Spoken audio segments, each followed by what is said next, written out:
kon ñoom jaruñu leen di baalaat. mais ñu ñëwaat ba falu ñu ñëwaat naa ñu rupture ñi kon ñëwaat ñii amul posture booy am ak ñoom lu posture animosité ak gatsa loolu lañ xam c'est que tamit xam nga ñun képp ku bokk APR complice nga si li xewoon si événement yi ak manifestation. mais qui ne dit rien constant non dama ngeen fal nag yow nga suis désolé. c'est que moo tax ñu fal ñu pour ñu sanctionner leen. ji nga bilan bii nii 5 ans yi bilan bii comme ni ko Waly Diouf Bodiang waxee justice la. ji nga bu ñu defoon ay tali or ay tali diamant te yóbbuñ si yoon ñi rey ay Fulbert ay DJ ak ñi rey ñi bilan bi day mel ni échec. bilan bi justice la loolu la ñuy gën a toppee. d'accord.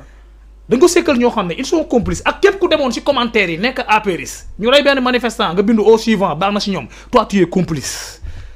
c'est que Pastef nag moo baax ñëw au pouvoir bàyyi la ñuy camambaalu ñii bu ñuy soog a ñëw ñoom dañoo commencé woon daw da ngeen dëkk bi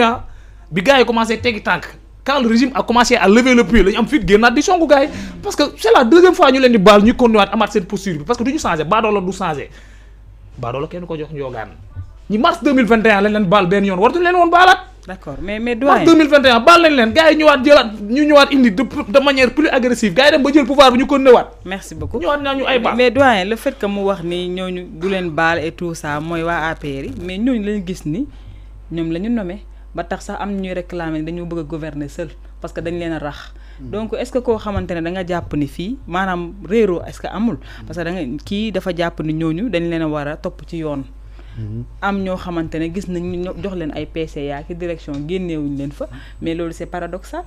Ah mais loolu mu wax loolu moo di problème bi yëpp vous savez c'est le premier casting que moi j'ai toujours décrit ici que le premier casting dafa am problème il faut rendre justice d'abord avant de passer dem si passerelle yi réconciliation li muy wax nii mais moom la ñu wax on a tué issu des gens seen famille yi toog am na ñoo xam ne sonn nañ door nañ leen mais loolu il faut ñu jël si mais man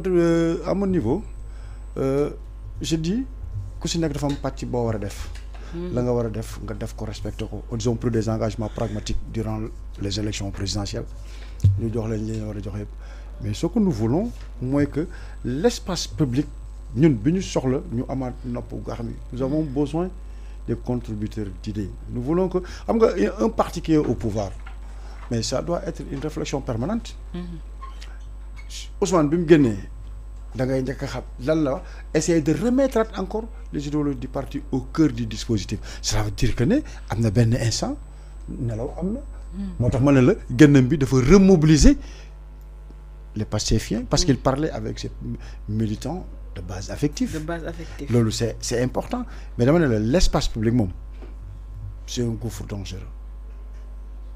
bi muy wax naan boobu baal nañ leen Ousmane moo def conférence de presse ne bàyyi leen ñu gouverner maa ngi woon toog dama ne la tey soo gisee man la quand vous êtes aux manettes vous dirigez muy la justice la mu war a def na ko def moom li mu war a def mu def ko mais quand on est dans l'espace public nous voulons fondamentalement que les choses redeviennent instructives et un débat sain et Ousmane lors de son passage à l'Assemblée nationale il l'a dit léegi nag gars yi bu ñu amee nag xalaat boo xam ne xalaat discuter la c'est un débat d'idées mais qu'ils viennent dans ce champ bu fekkee nag dañoo jàpp ne dañoo war a waxee neneen mais yoon dina régler loolu mais on ne peut pas laisser les gens continuer comme ça à occuper l'espace public sénégalais à faire des invectives ce n'est pas bon et c'est dangereux ce n'est pas beau et c'est un gouffre extrêmement dangereux il faut que nos logiciels ñu changer ko il faut que ñu civiliser la démocratie affaire de civiliser la ñoo koy incarner il faut que ñu xam ne ñoom nañuy opposé wu mais ak xolal la leen constitution bu may nañ ko opposé wu nañ civiliser opposé wu opposition bu jaar yoon ñiit aussi dawal bu jaar yoon avec ñuy communiquer parce que Sénégal la ñu war a defar maintenant quand il s'agit des postes comme yooyu nga wax noonu ce n'est pas que le Pastef va diriger seul mënul ne l'État c'est une continuité il y a des gens ils ne sont ni de Pastef ni de APR ni de PDS c'est des fonctionnaires et ils doivent faire moins de politique parce que ñun bokk na ci Afrique li ñu gën a sonal gën a ñu tardé on a trop de fonctionnaires qui font de la politique tout à fait et loolu ce n'est pas bon mais dañoo dem ci benn moment boo xam ne distingué wuñu benn yoon ñëpp nañ dum politique ñëpp nekkoon di defar seen langue wala soit da ngay allié bokk APR wala nga xool foo jëm mais fonctionnaire u état pur et dur ngay nekk mais xam nga lu muy est-ce que tam loolu bokk ci lu yàq administration xam nga lu mu dem ba jur da ngay gis souvent sur le champ politique même major ku jiite koo xam ne waru ko sax jiite mais c'est un poste politique lu muy jur parce que ñun aussi nos élites un élite ne subit pas ñun te boo xoolee suñu administration bi aussi de 1960 à nos jours boo xoolee audit yi li mu wane ak li mu jot a génne da nga naan suñu administration bi mooy épinière bi moo yàqu c'est presque pourri parce que koo xam ne dafa war a defar moom muy saboter di yàq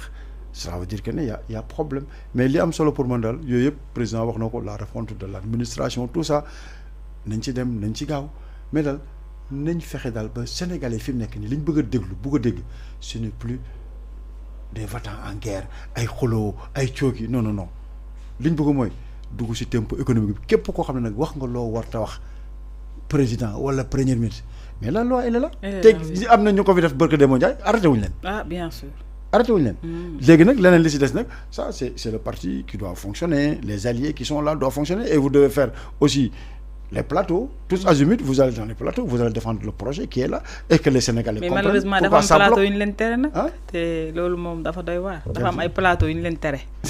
loolu nag moo ci xaw a doy waar mais grand-père bu ñu déggee Ousmane Sonko mu wax am na ñuy préparer seen base am na ñoo xam ne am na ay clan biir Pastef qu'est-ce qui ne va pas ci biir Pastef ba nga xamante ne même pas 15 mois ngeen def ko ci bopp réew mi muy dénoncer ay clan di dénoncer ay ñoo xam ne ñu ngi waajal seen bopp pour def ay base. bon loolu moom bu nu ma dee sori Ousmane Sonko moom information boobu noonu il est le plus informé du parti. waaw parce que ñëpp moom la ñuy jokkool moom mooy kilifa bi si mag. information boobu man aw ma ko. dégg naa ko noonu laa ko déggee maa ngi ñoo ko déggandoo. kon jàppoo ni ba tey comme il n'a pas cité de nom. bon xam nga tamit c'est pas une chasse aux sorcières. xam nga nous n'allons pas chercher l'homme au bonnet blanc. xamuñu kan la lim. il a dénoncé bon il a énuméré une localité. une base. une grande base du parti. am doole sax. waaw je pense que c'est la première base du parti. mais comme il n'a pas cité de nom man mënuma ñëw épiloguer je vais faire des élucubrations par rapport à ça moom moo am information yi waxul tur su waxoon tur ñu mën a xam mais comme waxul tur moom moo xam loolu mënuma si sori. waaw mais nag dans tout parti politique bu am doole du ñàkk yenn saa dina am ay tendance ci biir parti bi dina am koy gën a miin xam nga dina ñàkk ay. je dirais pas que dina am koo gën a miin ñii nga gën a miin ñii nga gën a ànd mais ñoom ñëpp ñun dañoo focus ci Ousmane Sonko bu génn ñun ñëpp dañuy nekk benn exception Pastef mooy boo laalee Ousmane Sonko ñëpp dañuy doonaat benn. waaw du ñàkk divergence suñu biir. waaw mais ñun ñëpp Ousmane Sonko mooy si di guide bu jëlee marteau bi dóor ci table ñëppay ñëw union sacrée derrière le projet. projet moo ñor Sénégal moo ñor loolu daal laa mun a am. d'accord doyen kon ñu jàll ci justice bi nga xamante ne nii bëri na ay interpellation am na ñoo xamante ne amuñu benn yoon.